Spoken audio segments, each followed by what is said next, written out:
ಯಾವುದನ್ನಾದ್ರೂ ತಡ್ಕೋಬಹುದು ಸ್ವಾಮಿ. ಈ ಹೊಗಳಿಕೆಯನ್ನು ತಪ್ಪಿಸ್ಕೊಳ್ಳೋದು ಬಹಳ ಕಷ್ಟ. ಬೈಗಳನ್ನು ತಪ್ಪಿಸ್ಕೋಬಹುದು, ತಡ್ಕೋಬಹುದು. ಹೇಗದು ಬೈದ್ರೆ ಎಂತ ಹೋಗ್ಲಿ ಬಿಡಪ್ಪ ಹಾಳಾಗೋಲಿ ಬೈಕೊಂಡು ಹೋದ ಅವನು ಅನ್ಬೋದು. ಈ ಹೊಗಳ್ತಾರಲ್ಲ ಬಹಳ ಕಷ್ಟ. ಅದಕ್ಕೆ ಬಸವಣ್ಣವ್ರು ಹೇಳಿದ್ರು, ಹೊಗಳಿ ಹೊಗಳಿಯನ್ನ ಹೊನ್ನ ಶೂಲಕ್ಕೆ ಏರಿಸಿದರಯ್ಯ ಅಂತ.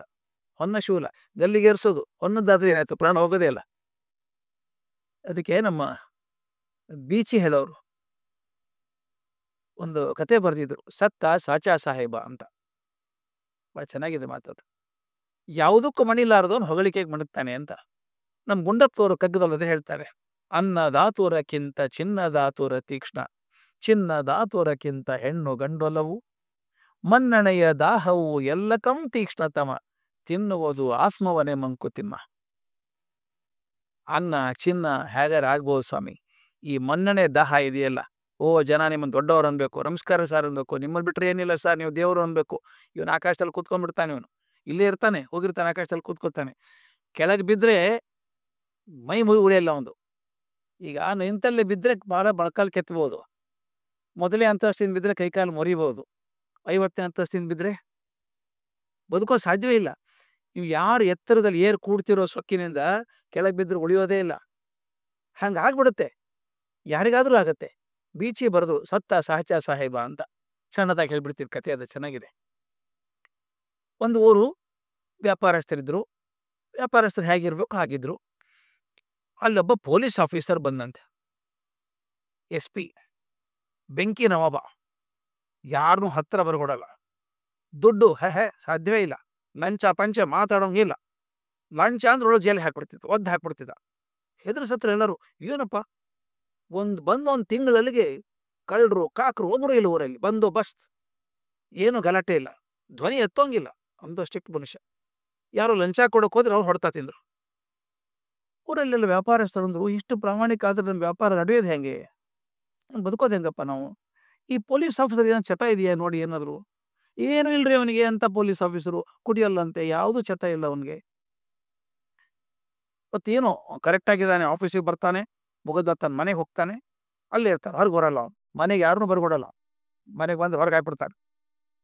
ಇವನು ಹೆಂಗೆ ಬಲಿ ಹಾಕೋದು ಅಂತ ವಿಚಾರ ಮಾಡ್ತಾ ಇದ್ರು. ಅವ್ನ ಮನೇಲಿ ಯಾರ್ಯಾರಿದ್ದಾರೆ ಅಂತ ಹುಡುಕಿದ್ರು.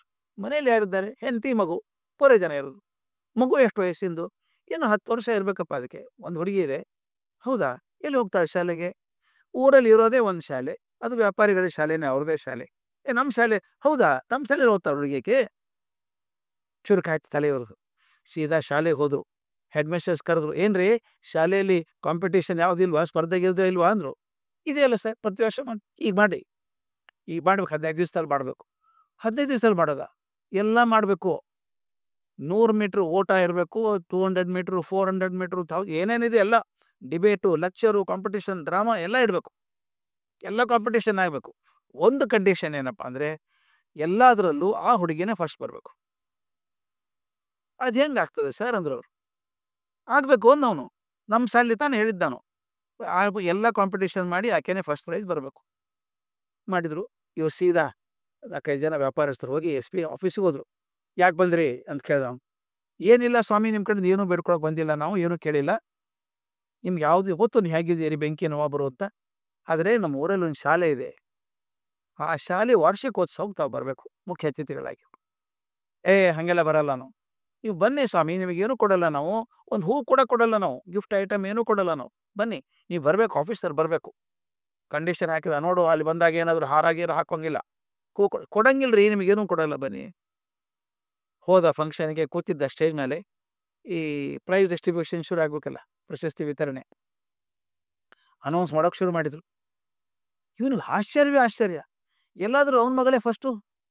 ಅವ್ನು ಗೊತ್ತಿತ್ತು ಅವ್ನ ಮಗಳು ಬುದ್ಧಿವಂತ ಅಂತ ಗೊತ್ತು. ಇಷ್ಟು ಬರೀ ಬುದ್ಧಿವಂತಿಕೆರ, ಆಟದಲ್ಲೂ ಅದೇ, ಓಟದಲ್ಲೂ ಅದೇ, ನಾಟಕದಲ್ಲೂ ಅದೇ, ಎಲ್ಲಾದರೂ ಫಸ್ಟೇ. ಭಾರಿ ಖುಷಿ ಆಯ್ತು ಅವನಿಗೆ. ಅವಾಗ ಏನು ಮಾಡಿದ್ರು ವ್ಯಾಪಾರಸ್ಥರು, ಎಲ್ಲ ಒಂದು 15-20 ಜನ ಕ್ಯಾಮ್ರಾಮನ್ ತರಿಸಿ ಎಲ್ಲ ಫೋಟೋ ತೆಗೆದು ಮರುದಿವ್ಸ ಒಂದು ಲೋಕಲ್ ಪೇಪರ್, ಅದು ಅವ್ರದ್ದೇ ಯಾವುದೋ ಬರೋದು, ಆ ಪೇಪರಲ್ಲಿ ಫೋಟೋ, ಸಾಹೇಬರು ಪ್ರೈಸ್ ಕೊಡೋದು, ಹುಡುಗಿ ತೊಗೊಳೋದು, ಒಂದು 50 ಫೋಟೋ. ಆಗ ಸಾಹೇಬರು ಮಾತಾಡಿದೊಂದು ಫುಲ್ ಪೇಜ್ ಕವರ್ ಮಾಡಿಬಿಟ್ರು ಭರ್ಜರಿಯಾಗಿ. ಪೇಪರೆಲ್ಲ ಒಯ್ದು ಮನೆಗೆ ಕೊಟ್ಟರು. ಸಾಹೇಬ್ರಿಗೆ ಭಾಳ ಖುಷಿ ಆಯ್ತು. ಛೇ, ಏನು ಒಳ್ಳೆ ಶಾಲೆ ಅಲ್ಲ ಇದು, ನನ್ನ ಮಗಳು ಬುದ್ಧಿವಂತಿಕೆ ಹೊರ ತೆಗೆದ್ರು ನೋಡಿ ಎಲ್ಲ ಶಾಲೆಯವರು ಇವರು ಅಂತ ಹೇಳಿ ಮರುದಿವಸ ಎಲ್ಲಾರನ್ನೂ ಕರೆದ್ರಂತೆ. ನನ್ನಿಂದ ಏನಾದರೂ ಸಹಾಯ ಆಗೋದಿದ್ರೆ ಹೇಳಿ ಎಂದ್ರಂತೆ. ಅದಕ್ಕೆ ಬೀಚಿ ಕೊನೆಗೆ ಬರೀತಾರೆ, ಸತ್ತ ಸಾಚಾ ಸಾಹೇಬ.